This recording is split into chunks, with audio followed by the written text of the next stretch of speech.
नमस्कार दोस्तों, मेरा नाम तरुण स्वर्णकार है और आप देखना शुरू कर चुके हैं हमारे YouTube channel Indian Ayurvedic doctor.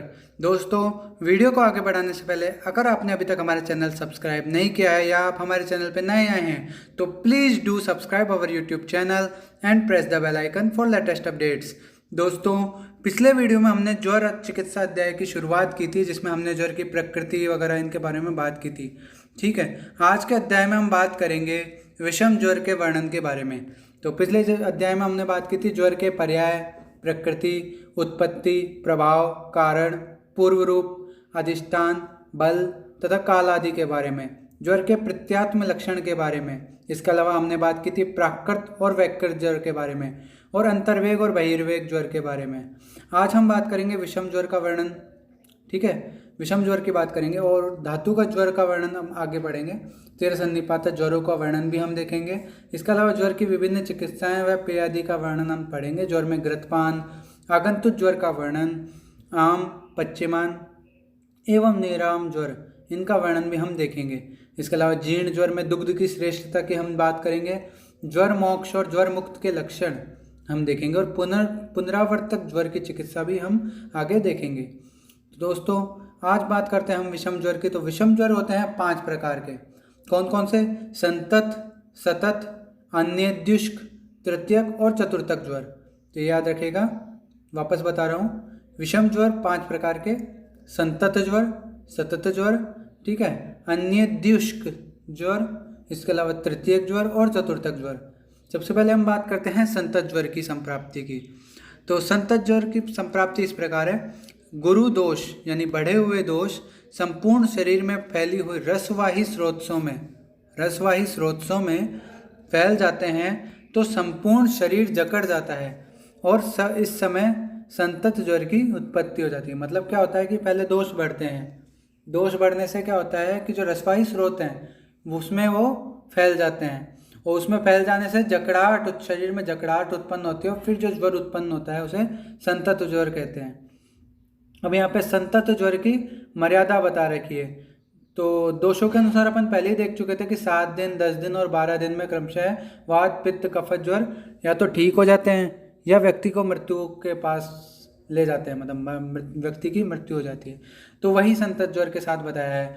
दशाहम, द्वादशाहम वा सप्ताहम वा सुदुसह स शीघ्र कारित्वात् प्रशमम याति हंति वा। मतलब दशाहम, द्वादशाहम व सप्ताहम व, ठीक है, सुदुसह मतलब यह कष्ट साध्य होता है। इसके अलावा शीघ्र कारित्वात् प्रशमम यान्ति हंति वा, कि या तो इसको जल्दी से जल्दी ठीक कर दो या फिर व्यक्ति की मृत्यु हो जाती है। तो यहाँ पे क्या बता रखा है कि संतत ज्वर अत्यंत कठिन होता है। सुदुसह मतलब कष्टकारक होता है, कष्ट से इसका साध्य जो होता है, ठीक है, शीघ्र ही मृत्युकारक होता है। अतः वातादि दोष के अनुसार 7 दिन, 10 दिन और 12 दिन में या तो दोषों का अल्प होने पर रोग शांत हो जाता है अथवा दोषों का प्रकोप होने पर रोगों की मृत्यु हो जाती है। इस रोग को सुदुसह माना है। क्यों माना है? क्योंकि यह रोग सन्निपातज है। सन्निपातज मतलब त्रिदोषज है, तीनों दोषों का मेनली इन्वॉल्वमेंट होता है। इसमें क्या है कि एक टाइम में जैसे कई तीनों दोष होते हैं, लेकिन प्रधान कोई एक दोष अगर होता है तो उस हिसाब से डेज बता रखे हैं कि अगर तीनों दोषों में भी वात प्रधान है तो 7 दिन, पित्त प्रधान है तो 10 दिन और कफ प्रधान है तो 12 दिन के अंदर या तो ठीक हो जाता है अल्प दोष होने पर या दोषों का प्रकोप होने पर वो मृत्यु को प्राप्त हो जाता है। ठीक है, इसके अलावा गुरु वह दोषा, यहाँ से बता रखा है कि दोष प्राय बढ़े हुए होते हैं और ज्वर प्राय असाध्य एवं कृच्छ साध्य होता है। ठीक है, यहाँ पे ये बता रखा है। इसके अलावा ये किसी भी अवस्था में यह सुख साध्य नहीं होता है, यह या तो मार डालता है या अच्छा हो जाता है। यहाँ पे बहुत बात बोल रखी है। ठीक है, इसके अलावा हम देखते हैं निष्प्रत्यानि के कारण संतत ज्वर दुस्सह, मतलब काल, दूष्य व प्रकृति के तुल्य और जिसका कोई भी विरोध ना हो, ऐसा वातादि दोष संतत ज्वर उत्पन्न करता है। अतः यह सुदुसह होता है। ठीक है, वैसे तो ज्वर के बारे में बताया कि तुल्य दुष्यता होने पर है ना ज्वर सुख साध्य होता है, लेकिन वो किस ज्वर के लिए बोला गया है? प्राकृत ज्वर के लिए। कि प्राकृत ज्वर अगर है आपके, जैसे बसंत में कफत ज्वर है या फिर अपने शरद ऋतु में पित्त ज्वर है, तो वो अगर तुल्य दोष वाले होते हैं तो वो सुख साध्य होता है। लेकिन यहाँ पे अगर विषम ज्वर है तो विषम ज्वर में तुल्य दोषता होने पर वो निष्प्रत्यानीक होता है, मतलब जिसका कोई विरोधी नहीं होता है। इस प्रकार का संतत ज्वर सुदूष है, यानी कष्ट साध्य होता है। तो यहाँ पे नीचे बता भी रखा है कि तात्पर्य यह है कि संतत ज्वर वर्षा आदि ऋतुओं में रसादि दूष्य के अनुसार, शरीर के प्रकृति के अनुसार ही होता है। अर्थात बसंत ऋतु में कफ प्रकृति के मनुष्य में मेधा दुष्ट होने से कफज ज्वर उत्पन्न होता है और शरद ऋतु में पित्त ज्वर उत्पन्न होता है। वर्षा ऋतु में वात प्रकृति में अस्थि के दूषित होने पर वात से ज्वर होता है।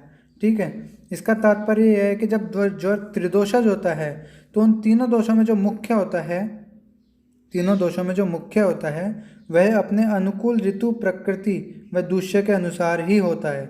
ठीक है, इस प्रकार होने से वह निष्प्रत्यानिक होता है, मतलब उसका कोई विरोध नहीं होता है।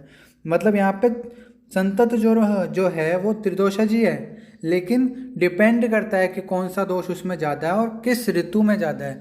अगर मान लो त्रिदोषज मतलब संतत ज्वर है लेकिन वो हो रहा है शरद ऋतु में, ठीक है, और उसमें पित्त प्रधान है, तो फिर वो एक तरह से अपने हो गया कि उसका कोई विरोध ही नहीं है, ना तो दोष में है विरोध ना दूष्य में है। इस प्रकार वो निष्प्रत्यानिक है, तो वो दुस्सह हो गया। ठीक है, फिर बता रहा हूँ प्राकृत ज्वर होता है ना, उसमें तुल्य दोष होता है तो वो सुख साध्य है। लेकिन वहीं वैकृत ज्वर होता है या फिर ये विषम ज्वर होता है तो ये क्या है, तो समान तुल्य दोष होने पर भी कष्ट साध्य होते हैं। ठीक है, आगे हम बात करते हैं संतत ज्वर के 12 आश्रय। ठीक है, 12 आश्रय कौन कौन से बता रखे हैं, 3 दोष, 7 धातु, 10 तो ये और 2 मलमूत्र। ठीक है, ये हो गए अपने संतत ज्वर के 12 आश्रय। 2 नंबर में पूछा जाने वाला है क्वेश्चन, 2 मार्क्स का क्वेश्चन है, तो ये आप याद रखिएगा कि संतत ज्वर के 12 आश्रय बताए गए हैं।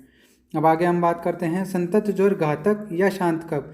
तो इसमें हम पहले ही पढ़ चुके हैं कि अगर दोष जो हैं वो शांत हो जाते हैं या फिर कम हो जाते हैं, ठीक है, या फिर रोगी बलवान होता है, तो फिर 7 दिन, 10 दिन या 12 दिन में रोगी या तो ठीक हो जाता है या फिर मर जाता है। ठीक है, मरने की कंडीशन तब आती है जब धातुएं ज़्यादा दूषित हो जाती हैं, ठीक है, ज़्यादा टाइम तक लगातार अशुद्ध रहती है।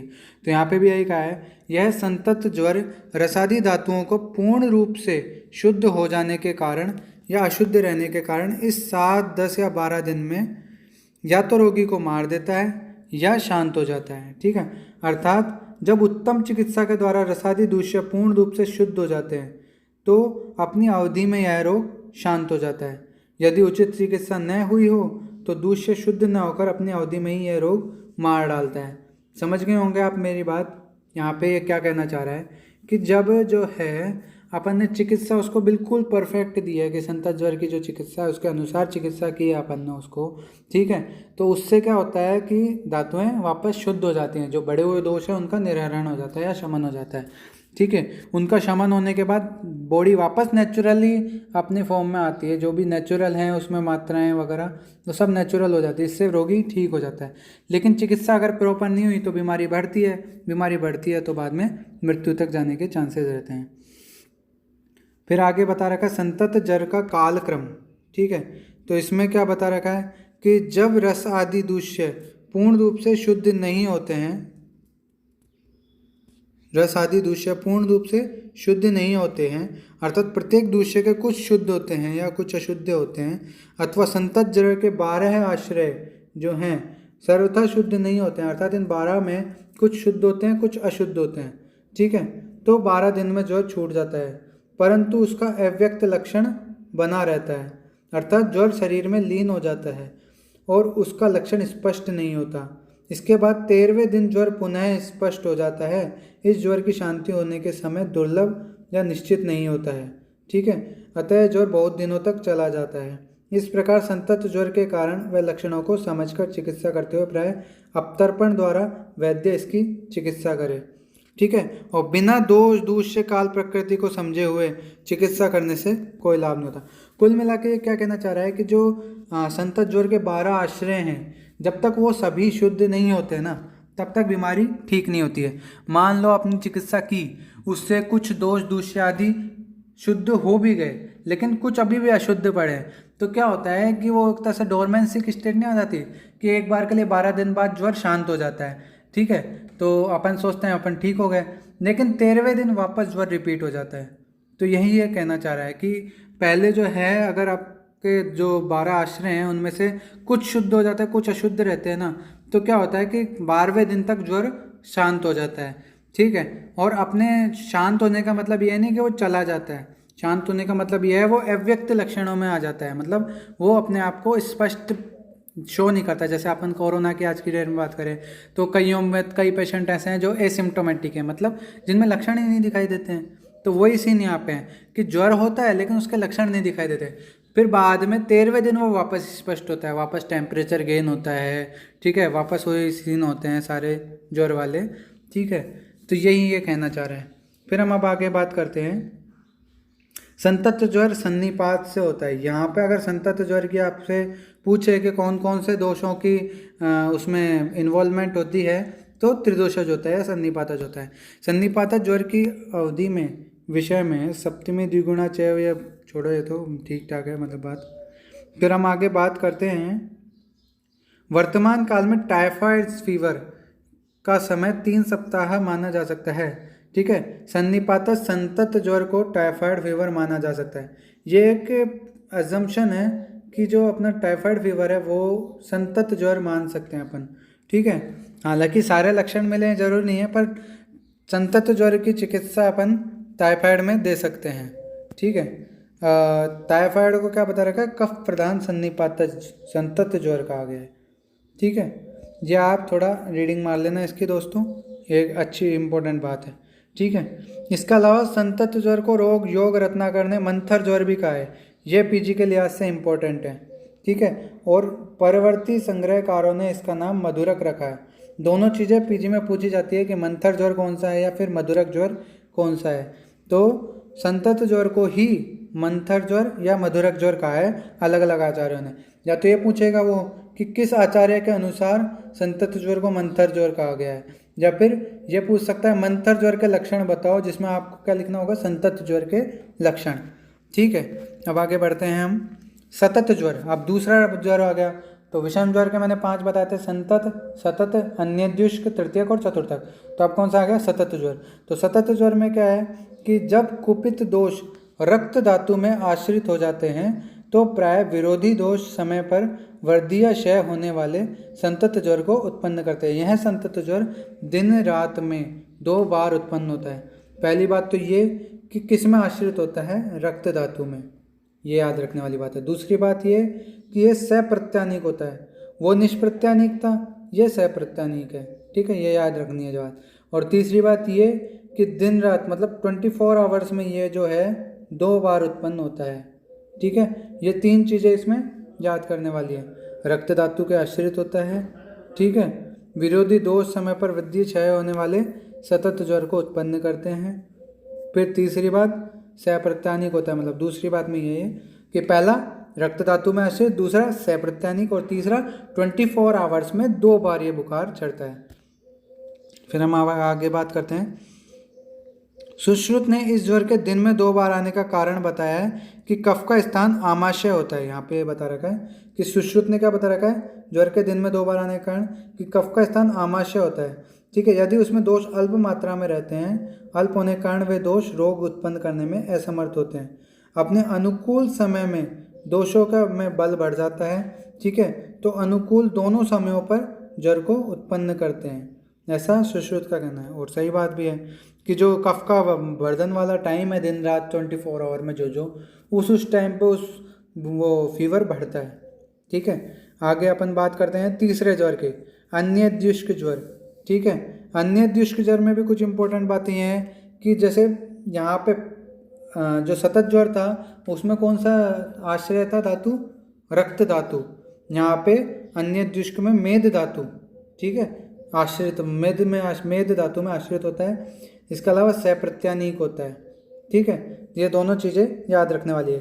तो अन्यद्युष्क ज्वर के लक्षण क्या है, काल, प्रकृति, दूष्य, इनमें से किसी एक का बल प्राप्त कर प्रत्यानिक दोष मेदो व ही शिरा को रोककर दिन रात में एक बार।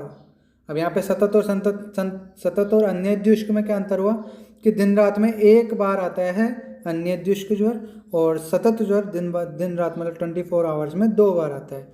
ये चीज़ याद रखना दोस्तों। फिर हम अब आगे बात करते हैं। सुश्रुत ने इसमें भी कारण बताया कि सुश्रुत ने कारण बताया है कि कफ का स्थान हृदय भी होता है। यहाँ पे बता रखा है, एक बार आने का कारण बता रखा है कि कुपित दोष हृदय में रहते हैं, वहाँ से आमाशय में 24 घंटे में आते हैं, ठीक है, और आमाशय में आकर ही ज्वर उत्पन्न करते हैं। तो इसके बारे में मैं आपको डिटेल में बताऊंगा। जैसे सुश्रुत ने क्या बताया, आश्रय, एक तो धातुओं का आश्रय तो है ही, उसके अलावा सुश्रुत ने एक और आश्रय बताया है कि जैसे सतत ज्वर का बताया आमाशय, ठीक है, और अन्यद्युष्क का बताया आमाशय और हृदय दोनों, ठीक है, ये स्थान बताए हैं इस सतत अन्यद्युष्क रोग के। इसके बारे में मैं आगे आपको एक डिटेल में मैंने टेबल बना रखी है, उसमें बताऊंगा। अब आता है तृतीयक और चतुर्थक ज्वर। तो अकॉर्डिंग टू आचार्य चरक अस्थि और मज्जा में आश्रित रहते हैं तृतीयक और चतुर्थक ज्वर में दोष, ठीक है। तो यहाँ पे तृतीयक ज्वर को टर्शियन फीवर और चतुर्थक ज्वर को क्वाटिडियन फीवर माना गया है, ठीक है। आगे हम बात करते हैं विषम ज्वर में दोषों की गति। तो यहाँ पर बता रखा है कि दोषों की गति 2 दिन या 1 दिन या प्रतिदिन के अंतर से होती है, ठीक है, ये चीज़ याद रखना।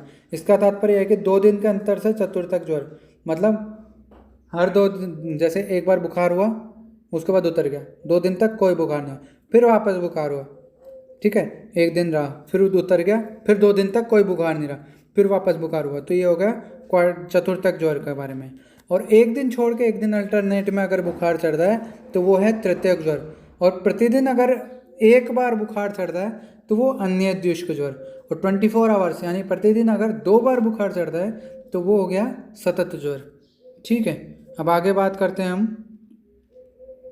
चरक का यह मत है कि अस्थि व मज्जा में जब दोष आश्रित होते हैं तो तृतीयक ज्वर उत्पन्न करते हैं।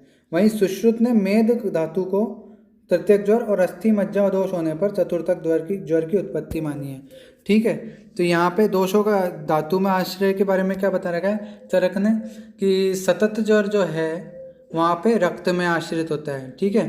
अन्यद्युष्क ज्वर में मांस में आश्रित होता है, नहीं मांस नहीं, मेद में आश्रित होता है, ठीक है, सॉरी। तो मैं बताता, सतत ज्वर में रक्ताश्रित होता है,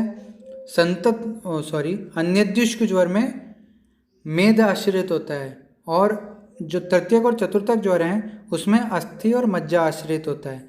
वहीं सुश्रुत का क्या मानना है कि जो सतत ज्वर है उसमें तो रक्त में आश्रित होते हैं, ठीक है, फिर उसके बाद अन्यद्युष्क जो आता है उसमें मांस में आश्रित होते हैं, तृतीयक में मेद में आश्रित होते हैं, और चतुर्थक में अस्थि और मज्जा में आश्रित होते हैं दोष, ठीक है। ये आचार्य सुश्रुत का मत है, ठीक है। अब आगे हम बात करें विषम ज्वर में वेग, ठीक है, पीरियोडिसिटी आने का हेतु। तो ये एक इम्पोर्टेंट श्लोक है जो डायरेक्ट पूछ लिया जाता है पीजी में भी। अधिशेते यथा भूमिम बीजम काले च रोहति, अधिशेते तथा धातुम दोषः काले च प्रकुप्यते। अर्थात जिस प्रकार बीज पृथ्वी में पड़ा रहता है और जब उसके अनुकूल काल होता है वह जल आदि को प्राप्ति कर जम जाता है, वैसे ही दोष धातुओं में पड़ा रहता है और जब इसके अनुकूल परिस्थिति आती है तो कुपित होकर ज्वर को उत्पन्न करता है। यहाँ पे इसकी उपमा दी गई है बीज और भूमि से, कि अपन कोई बीज है वो डला भूमि में दबा हुआ है, ठीक है, जैसे बरसात का टाइम आता है या उसका कोई भी फेवरेबल टाइम आता है जिस वक्त वो उग सके तो वो ग्रो करने लगता है। वैसे ही दोष जो हैं विषम ज्वर में वो धातुओं में आश्रित हो जाते हैं, जैसे कि सतत ज्वर में रक्त में आश्रित हो जाते हैं और तृतीयक चतुर्थक ज्वर में अस्थि मज्जा में आश्रित हो जाते हैं। तो इस प्रकार वहाँ 2 धातुओं में आश्रय कर लेते हैं, ठीक है। फिर वो जब अनुकूल समय आता है तब वो फीवर को उत्पन्न करते हैं, ठीक है, यही कहना चाह रहा है। तृतीयक और चतुर्थक ज्वर में जब दोष बढ़ते हैं, ठीक है, तो उनका बल बढ़ता है और अपने अपने समय पर ज्वर उत्पन्न होता है। इसके 1 दिन में या 2 दिन में विश्राम करने का यह कारण होता है कि दोषों के प्रत्यानिक काल और प्रकृति आदि से का बल अधिक रहता है। जब दोष बढ़कर बलवान हो जाता है तो उसके विपरीत परिस्थितियों का नाश हो जाता है। ठीक है। तो यहाँ यही कहना चाह रहा है कि जो तृतीयक ज्वर है वो एक दिन छोड़ के एक दिन आता है, चतुर्थक ज्वर 2 दिन छोड़कर 2 दिन छोड़कर फिर आता है। ठीक है, ऐसा इसलिए होता है क्योंकि अब जब अनुकूल कंडीशन मिलेगी जब भी तो फीवर होगा। तो यहाँ पे क्या होता है कि तृतीयक ज्वर में एक दिन छोड़कर एक दिन कंडीशन ऐसी आती है कि बुखार चढ़ता है। ठीक है, ऐसे चतुर्थक ज्वर में 2 दिन छोड़कर एक दिन बुखार आता है। तो वो काल, प्रकृति आदि पे डिपेंड करता है, दोषों के बल पर डिपेंड करता है। ठीक है, अब यहाँ पे आगे हम बढ़ते हैं। दोष अपने वेग उत्पन्न कर बलहीन हो जाते हैं और तब वेग के समय में ही लघु होने के कारण अपने अपने स्थान में चले जाते हैं। फिर जब अनुकूल काल आता है तो फिर बढ़ते हैं, फिर पुनः ज्वर उत्पन्न करते हैं। यहाँ पे यही बता रखा है, दोष एक बार बढ़े, उन्होंने ज्वर उत्पन्न किया, ठीक है, फिर वो जब बलहीन हो जाते हैं तो वापस अपने अपने स्थानों पे पहुंच जाते हैं और ज्वर शांत हो जाता है। लेकिन फिर वापस सूटेबल टाइम आता है, उनका बल बढ़ता है, फिर वो फीवर उत्पन्न करते हैं। ऐसे यहाँ पे इन्होंने, आचार्यों ने बता रखा है कि ऐसे वो अपना अनुकूल समय के अकॉर्डिंग फीवर उत्पन्न करते हैं एक स्पेसिफिक टाइम पर। ठीक है, अब बात करें 3 प्रकार के तृतीयक ज्वर की। तो 3 प्रकार का तृतीयक ज्वर है। कफ पित्त के कारण तृतीयक ज्वर होता है तो उससे त्रिक प्रदेश में वेदना होती है। ठीक है, यहाँ पे इम्पोर्टेंट है, श्लोक ही याद कर लेना, है ना। क्या है? कफ पित्ताश्रिक ग्राही पृष्ठद्वात कफात्मकम। ठीक है, वात पित्ता शिरोग्राही त्रिविधम स्यात् तृतीयक है, यानी कफ पित्ताश्रिक ग्राही, ठीक है, स्फिग्राही, यानी कफ पित्त के कारण अगर तृतीयक ज्वर हो तो वो त्रिक प्रदेश में वेदना उत्पन्न करता है। ठीक है, और अगर कफ और वात के कारण हो तो वो पृष्ठ या पीठ में वेदना करने वाला होता है, और अगर वात और पित्त के कारण हो तो सिर में वेदना करने वाला होता है। ठीक है, तो यहाँ पे आ गया त्रिकग्राही, पृष्ठग्राही और शिरोग्राही, या कफ पित्तज, वात कफज और वात पित्तज। ठीक है, तो यहाँ पे त्रिकपी से आप त्रिकग्राही और कफ पित्तज याद कर सकते हो। त्रिक बताऊँ तो त्रिकपी। ठीक है, तो त्रिक में अगर पेन हो रहा हो, ठीक है, तो कफ पित्त वाला त्रिकग्राही कफ पित्तज होता है। इसी के अलावा पीवी सिर खाती है। ठीक है, तो सिर अगर सिर में दर्द हो, ठीक है, शिरो वेदना हो, शिरोग्राही हो, तो वो वात पित्तज, ठीक है, पीवी सिर खाती है। अब यहाँ पे आपको याद करने में आसान रहेगी, वो बचा खुचा लास्ट में पृष्ठग्राही वात कफज हो गया। ठीक है, यहाँ पे अपन देख सकते हैं, या फिर आप शटअप से भी याद कर सकते हैं तृतीयक ज्वर, शटअप। ठीक है, तो यहाँ पे क्या होगा, शटअप से वात पित्तज हो गया। ठीक है, श से शिर हो गया, और टप केपी कफ पित्तज हो गया, ट से त्रिग्राही, और लास्ट में वात कफ पै से पृष्ठी पीठ। ठीक है, इस प्रकार आप याद कर सकते हैं। इसी प्रकार चतुर्थक के भी बता रखे हैं कि अगर जंघा में वेदना हो तो कफ प्रधान चतुर्थक ज्वर, और सिर में वेदना हो तो वात प्रधान। मतलब यहाँ पे आपको याद करना बड़ा आसान है, कफ प्रधान और वात प्रधान कैसे। तो वात क्या होती है, हल्की होती है तो ऊपर रहेगी, तो सिर में अगर वेदना है तो वात प्रधान, और अगर जंघा में हो रहा हो तो कफ है भारी है तो जंघा में जाएगा, नीचे जाएगा तो कफ प्रधान। ऐसे आप याद कर सकते हैं। ठीक है, अब हम आगे बात करते हैं। चरक के अनुसार क्या होता है, तृतीयक ज्वर एक दिन छोड़कर एक दिन ज्वर आता है, और चतुर्थक ज्वर 2 दिन छोड़कर ज्वर आता है। ये चीज़ आप याद रख लेना।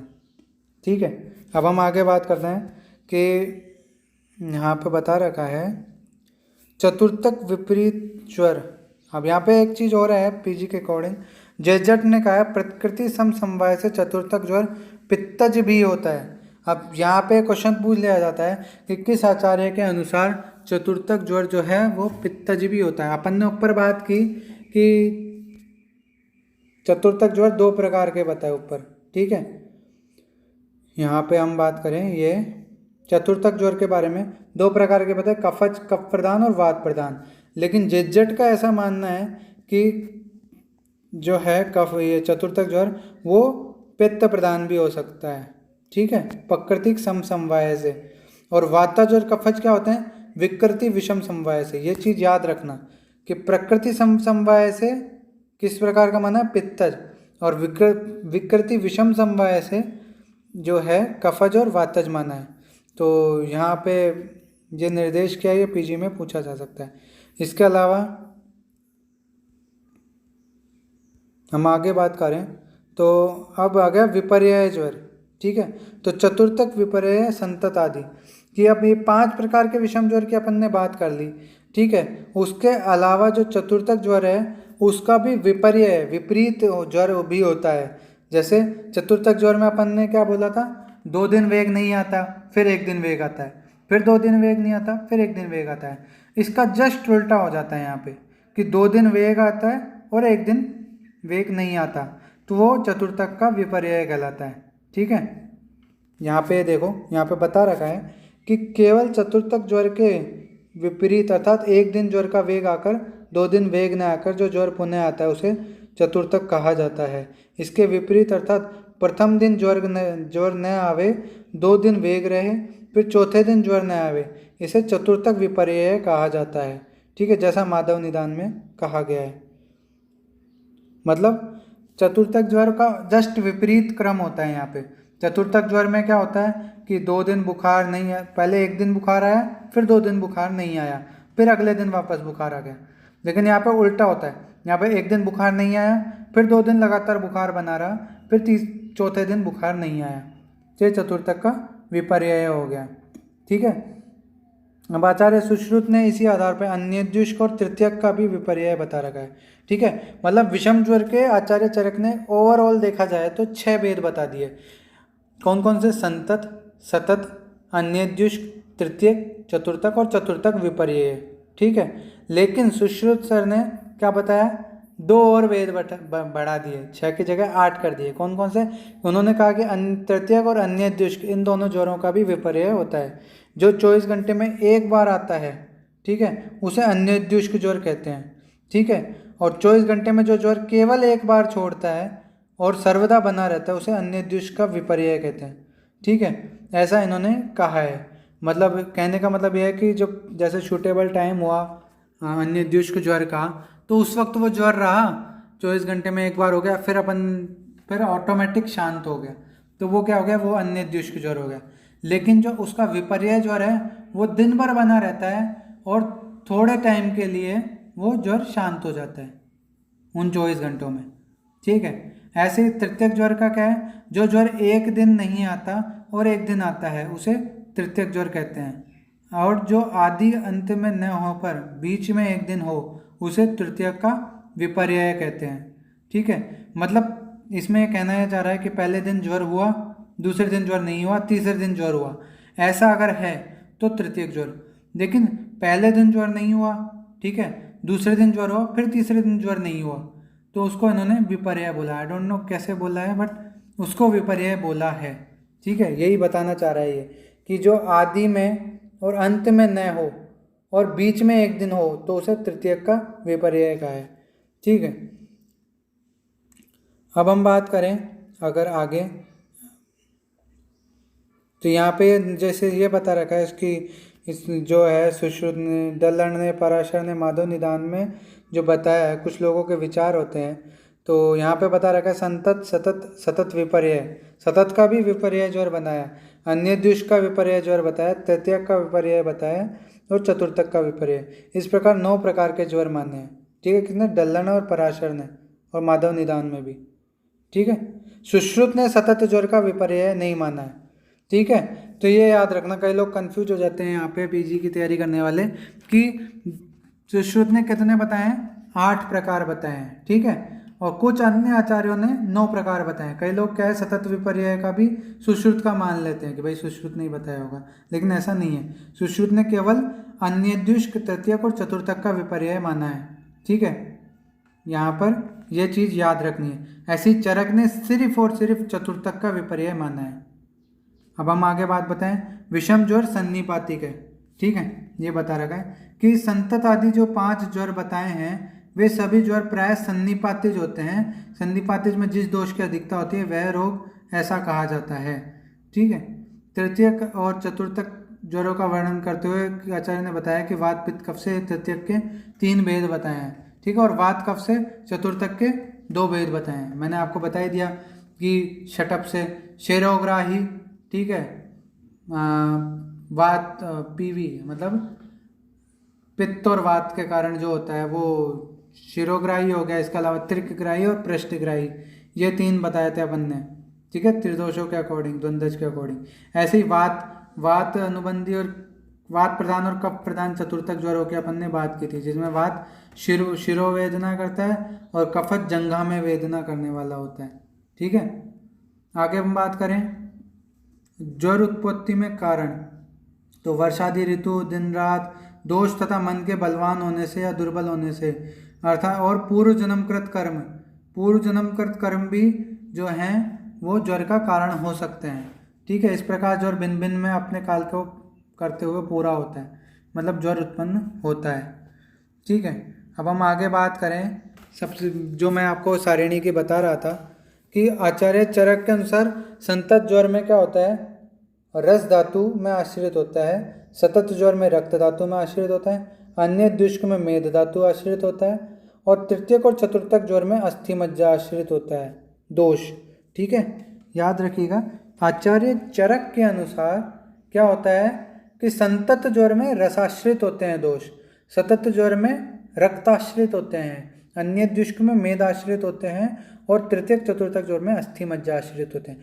वहीं सुश्रुत की बात करें तो सुश्रुत में रसाश्रित कॉमन है दोनों में, ठीक है। इसके बाद रक्ताश्रित कॉमन है दोनों में। यहाँ पे आगे अंतर आता है, वो क्रम से मांसाश्रित बताते हैं अन्य द्विष्क ज्वर में, ठीक है। ऐसे ही मेद आश्रित बताते हैं केवल तृतीयक ज्वर में, और अस्थि मज्जा कॉमन जो है यहाँ पे वो बताते हैं चतुर्थक ज्वर में, ठीक है। इसके अलावा सुश्रुत एक चीज़ और बताते हैं कि स्थान कहाँ मानते हैं दोष का, कि कहाँ इफेक्ट करता है। विपर्य आश्रय जो होते हैं, कि विपर्य ज्वर में क्या होता है, मतलब नॉर्मली ज्वर में जो होता है संतत सतत, इनमें तो ये आश्रय बता रखे हैं। इसके अलावा विपर्य में भी आश्रय होते हैं। विपर्य में संतत ज्वर का आमाशय बता रखा है, वैसे सतत ज्वर, वैसे सतत का विपर्य नहीं मानते हैं वो, लेकिन नॉर्मली स्थान मानते हैं, रक्त के साथ आमाशय भी एक स्थान मानते हैं, ठीक है। और विपर्य मानते हैं वो पहले अन्य द्विष्क का, जिसमें आमाशय और हृदय मानते हैं, ठीक है। इसके अलावा तृतीयक में आमाशय, हृदय और कंठ, और चतुर्थक में आमाशय, हृदय, कंठ और शिर, ये स्थान बताते हैं सुश्रुत। इस प्रकार आज हमारा विषम ज्वर का जो टॉपिक है, इम्पोर्टेंट टॉपिक है, कंफ्यूजिंग टॉपिक है, वो आज पूरा होता है, कि ठीक है दोस्तों। अगले वीडियो में हम आगे बात करेंगे धातुगत ज्वरों की, ठीक है।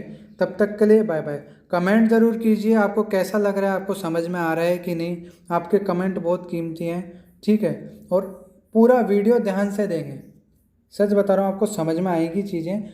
ज्वर जो चैप्टर है बहुत इंपॉर्टेंट है, इसलिए मैं इतना ज़्यादा टाइम ले रहा हूँ समझाने में, क्योंकि ज्वर जल्दी से समझ में नहीं आता। दूसरी बात, आजकल ज्वर का डायग्नोसिस करना इतना आसान नहीं रहा है, क्योंकि सारे फीवर एक जैसे से लगते हैं, सब में एक जैसी सी कंडीशन होती है, सब में सिम्टम मिक्स आते हैं, तो ऐसे में पहचानना, उनका इलाज करना इतना आसान नहीं होता है। तो आप प्रैक्टिस करेंगे, देखेंगे, बार बार पढ़ेंगे, समझेंगे, तो आपको समझ आएगा।